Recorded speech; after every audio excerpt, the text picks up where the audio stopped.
Okay, let's talk about something that just doesn't seem to make sense. It's one of the biggest puzzles in global economics, really. We're talking about Africa's paradox of plenty. You've got a continent that is unbelievably rich in resources, but at the same time, it's home to so much poverty. How is that even possible?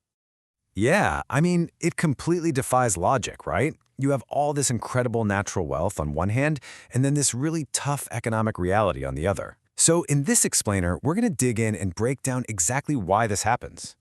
And this really lays it all out, doesn't it? On one side, you've got everything you'd think a country needs to be prosperous. Minerals, oil, gas, fertile land, the whole shebang. But then you look at the other side, and you see the reality for so many people. High poverty rates, not enough infrastructure, underfunded healthcare. It's like, how can both of these things exist in the same place, at the same time? Well, to really get a handle on this mystery, we first need to give it a name. And believe it or not, economists actually have a formal name for this exact situation.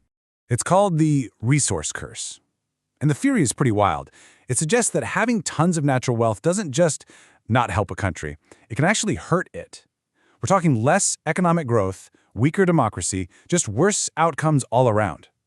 I know it sounds totally backward, but as we'll see, the data often tells this exact story. And this isn't some brand new idea. A guy named Richard Oddie actually came up with the phrase way back in 1993. A couple of years later, in '95, two economists, Sachs and Warner, published some really influential work that showed a super clear pattern. They looked at the data from the '70s all the way to 2008 and found that countries that relied heavily on resources just grew slower. So this isn't just a one-off story, it's a real documented economic trend.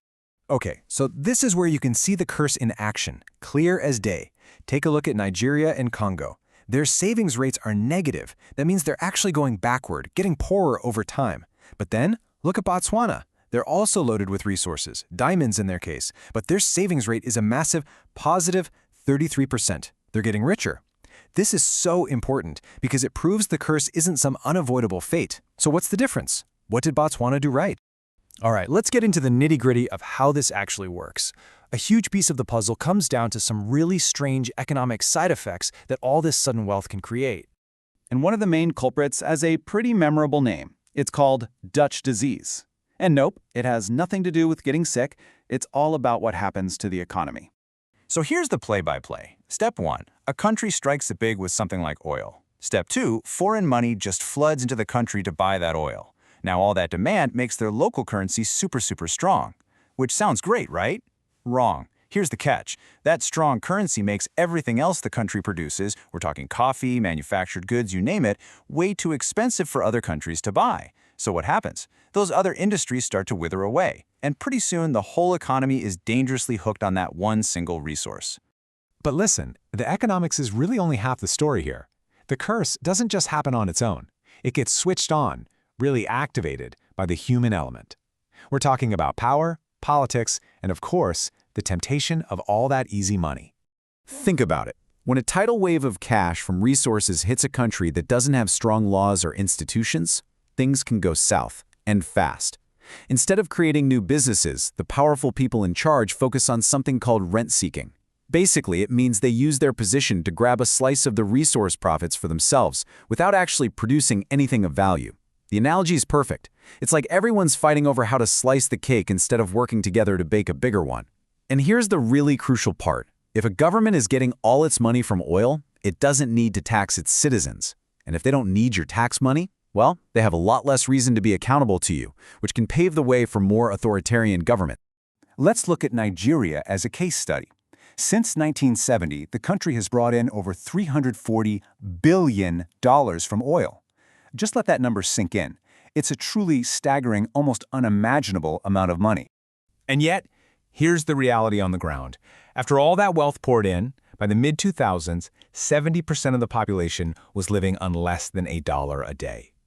I mean, this is the resource curse at its most absolutely devastating.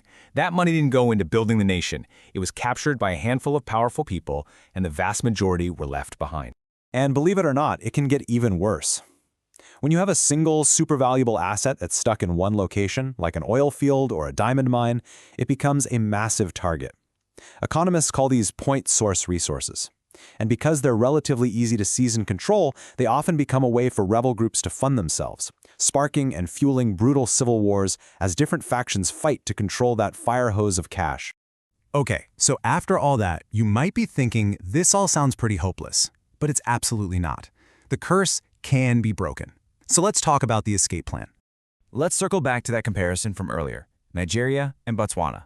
Nigeria, with weak institutions, watched its oil wealth lead to stagnation and poverty. But Botswana, they did something different.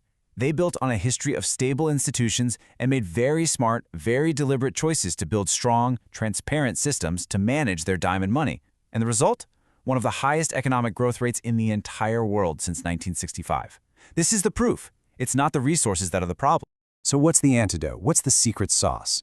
It really all boils down to one thing: good governance.